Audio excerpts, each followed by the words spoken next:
para analizar el tema del transporte público en México está con nosotros el arquitecto Oliver de la Rosa. Oliver es maestro en proyectos para el desarrollo urbano con especialidad en movilidad urbana. Oliver, ¿cómo está? Muy buenas tardes. Gracias por tomar esta entrevista. Muchísimas gracias, Juan Carlos. Un placer estar aquí con ustedes. Oliver, en el país hay distintas modalidades del transporte público, pero las problemáticas sí son muy parecidas en todas las regiones. ¿Qué problemáticas son las que usted ubica como las de coincidencia en todas las regiones del país que tienen que ver con el servicio de transporte público? Claro que sí. Pues si hacemos un sondeo a los usuarios y demás, encontraremos dos problemáticas principales. Una que tiene que ver con calidad y funcionamiento, la calidad en las instalaciones, en la infraestructura, y en cuanto a funcionamiento, la relación tiempo-distancia.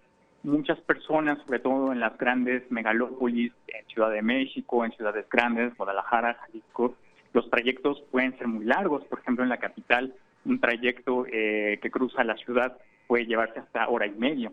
Hay estudios que comprueban que una persona promedio en una megalópolis invierte cerca de 5 años de su vida en transporte, viajando, en desplazándose, es decir, en movilidad.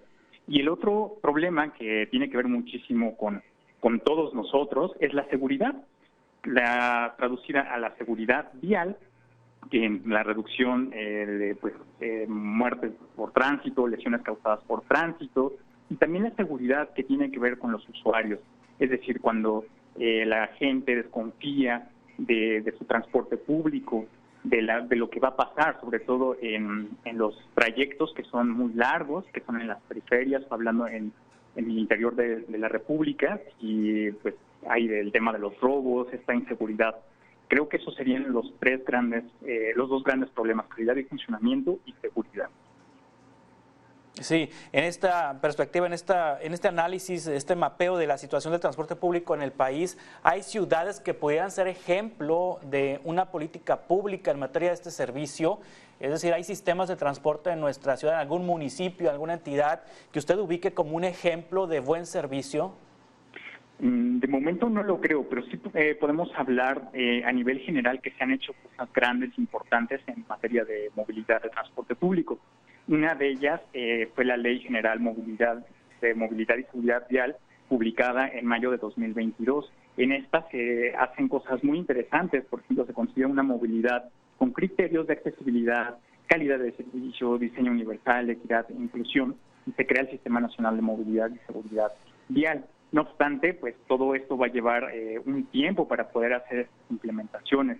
Hablando ya en ejemplos, pues todas las provincias, los asentamientos urbanos tienen sus respectivos problemas, y por lo tanto no podremos afirmar como un ejemplo, porque no hay una comparación, por ejemplo, entre capital del país con Tuxtla Gutiérrez, por ejemplo, con Monterrey. Cada una tiene sus particularidades distintas. No obstante, hay que rescatar que pues también se han implementado en ciudades grandes el uso de la bicicleta, de transporte no motorizado, que también son complementarios al transporte público. Aquí hay que, creo yo, analizar muy bien lo que está pasando, porque nos da la jerarquía de movilidad, la Ley General de Movilidad, y nos dice que los usuarios más importantes son los peatones, luego los ciclistas, luego el transporte público, que está en tercer rubro, luego el transporte de carga y al final los particulares. Pero si nosotros nos vamos al tema de seguridad vial, pues no necesariamente esta es la jerarquía más ideal. Lo que yo estoy proponiendo entre los estudios que estoy haciendo es que se jerarquice de manera por el orden de vulnerabilidad. Es decir, los peatones, a lo mejor los transportes que son en dos ruedas, incluyendo a la motocicleta, por ejemplo, en este caso a los patines, los scooters, que también están muy de moda. ¿Por qué? Porque no tienen carrocería. Y si nosotros analizamos las estadísticas, veremos que en los 2-3 últimos años, estos usuarios son los más vulnerables, incluso que los de transporte privado, ¿no? Los autos, transporte de carga. Sí, en México todavía operan modelos obsoletos de transporte, arquitecto Oliver de la Rosa, y me refiero, por ejemplo, a los hombres camión, que son concesiones que dan gobiernos estatales particulares y que en lo individual operan una unidad de transporte como concesión, pero hay también municipios y hay estados de la República en donde los concesionarios se unen en empresas tratando de eficientar los gastos y tratando de eficientar el servicio. ¿Este modelo obsoleto todavía se vale? Efectivamente es lo que pasa, son soluciones que han sido parciales, nosotros no deberíamos de prolongarlas, al contrario debería existir una regularización y también derechos a estos trabajadores, puesto que prestan un servicio. No es fácil, por ejemplo, al interior transportar en una combi a muchas personas y pues tener toda esta seguridad de la que hablábamos de los robos, pero también de la infraestructura en las carreteras y demás. Entonces, creo que tendría que entrar una participación gubernamental muy importante a través de una política pública que les pueda facilitar el acceso, que se instauren instituciones correspondientes, transparentes sobre todo, para que no se caigan en estos juegos de privatización o que puedan orientarse a otro tipo de prácticas que puedan ser ilegales, por ejemplo. Sí, y si el tema del transporte urbano, el transporte en las ciudades, es un tema que se analiza y se le encuentran distintas perspectivas y problemáticas, un tipo de transporte que es poco analizado y que carece de calidad y que tiene alta peligrosidad es el transporte rural. Es decir, en las ciudades, cuando se tienen que trasladar personas a trabajar a comunidades rurales, vamos a hablar del campo, por ejemplo, donde se transportan jornaleros, vemos historias en los estados agrícolas donde pues son muy frecuentes los accidentes por una falta de supervisión y por una falta de calidad en el transporte. Definitivamente se tendría que profesionalizar también este tipo de trabajo. Una solución podría ser las certificaciones. Hay personas que lo hacen de muy buen corazón. Por ejemplo, en las carreteras vemos gente que da aventón y después dice, pues me va bastante bien, y empiezan a sacar su negocio. Y a veces, pues, las carreteras no están en buenas condiciones. Hablando en el tema rural, hay asentamientos, poblaciones que se encuentran muy alejados y no entra ese tipo de transporte, entonces se recurren a otras adaptaciones. Uno que se me hace muy interesante y que ha sido muy práctico, por ejemplo, en estados como Morelos, que es la motorización a través de las motos adaptadas. Ahí yo estoy proponiendo un término que es vehículos urbanos motorizados adaptados, BUMA, que pues son soluciones parciales también, pero que sí brindan un servicio y pues de alguna manera están atacando la problemática de una manera muy local.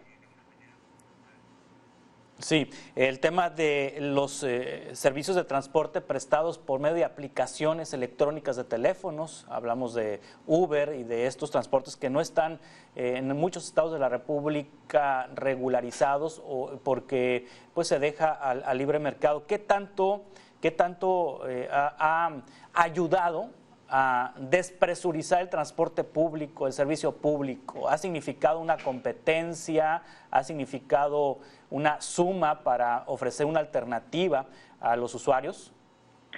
Ya lo creo, sobre todo en el tema de la pandemia, muchas personas desconfiaban del transporte público y decidieron apostarle al transporte por aplicaciones. Y también al inicio pues fue una manera también de empoderar al ciudadano común y generó confianza. Conozco algunos casos que prefieren pedir una aplicación de estas a tomar un taxi, por ejemplo, ¿no? Entonces, yo creo que deberíamos equilibrar un poco la balanza. Sí que se encuentre como una opción, pero volvemos a lo mismo también en términos de tráfico vehicular. Transportes individuales, pues generan mucho tráfico. Se debe de apostar también para que la gente use el transporte público y le tenga confianza nuevamente. Por eso es que esas problemáticas de calidad y función contra la seguridad deben ser prioritarios para que la gente pueda utilizar el transporte público, tanto sea masivo, local, pero que sea un transporte que la gente se sienta con ganas de usarlo, que vaya feliz y contento. Sí, debe ser subsidiado el transporte público. También observamos que en estados, en municipios, el transporte público, la tarifa no se cobra lo que cuesta y hay subsidios estatales o subsidios municipales para el transporte. ¿Esto debe seguir replicándose o debe cobrarse la tarifa que realmente es? Habría que analizar exactamente los trayectos. Hay trayectos que pueden ser muy difíciles para el operador y hay otros trayectos que pues a lo mejor tienen líneas rectas. No es lo mismo, por ejemplo, el transporte en la Sierra Gorda, que donde hay planicies, ¿no?, y valles. Entonces es muchísimo más difícil. Yo creo que en cuanto a las tarifas, debieran localizarse bien y ver los factores socioeconómicos de la población. Los subsidios podrían ser muy buenos, y aquí es donde entra un tema también que no siempre se toca, que es la sustentabilidad.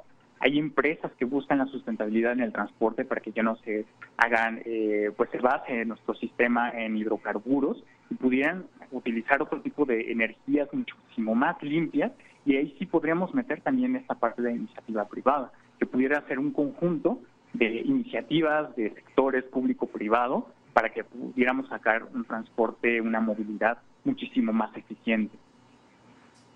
Sí, hablar de un transporte ecológico, un transporte en armonía con el medio ambiente, ¿todavía es complicado en nuestro país? Definitivamente.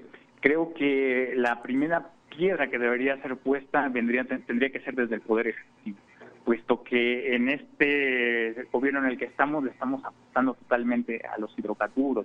¿Y dónde se quedan las energías limpias, la eólica, la solar?